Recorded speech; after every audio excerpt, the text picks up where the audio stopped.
traffic controllers, some people call the policemen of our skies. They have been showing up at work without pay. And news reports have suggested that these men and women are seeking outside employment just to keep their families afloat. Some of them are working these long shifts, and then they're hopping in a car and driving for Uber, or they're delivering for DoorDash all night. And you just have to think about what a heavy thing that is. These men and women have one of the most stressful jobs in America.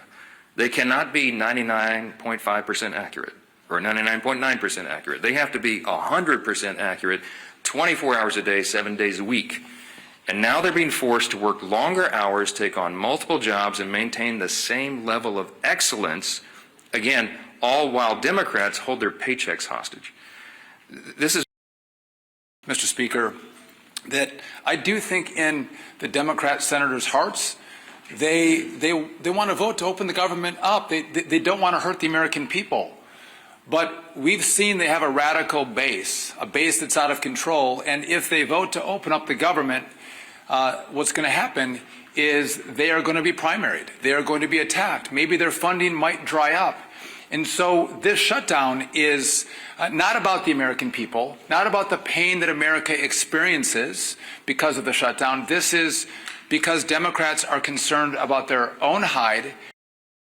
So a week ago, last Tuesday, air traffic controllers got 90% of their pay because that paycheck came from most of it for the work they did in September. So they got most of the money.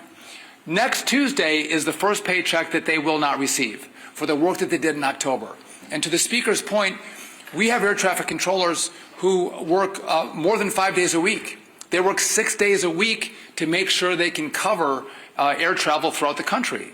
And so if you have a controller that's working 6 days a week but has to think about how am I going to pay the mortgage, how am I going to make the car payment, how am I going to put food on my kid's table, they have to make choices. And the choices they're making is to take a second job. Well, I don't want my air traffic controllers to take a second job. I want to reiterate, we are all about safety, and we will make sure we work every day on that part of our job. But again, I can't guarantee you that your flight's going to be on time. I can't guarantee you that your flight's not going to be canceled.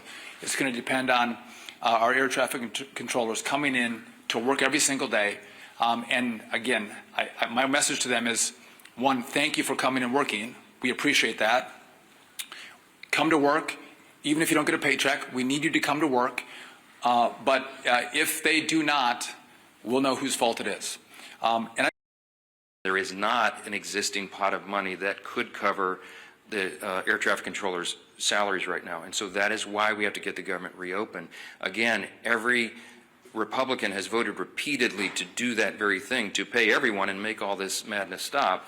And the Democrats have now voted 13 times to keep the government closed. With regard to your first question, there will be a measure on the Senate floor today that Leader Thune and the Republicans are desperately trying to make sure that all these people are covered. They want all essential workers and all these categories to actually get their paycheck, even if the Democrats keep the government shut down. We are told that the Democrats have vowed to vote no on that measure.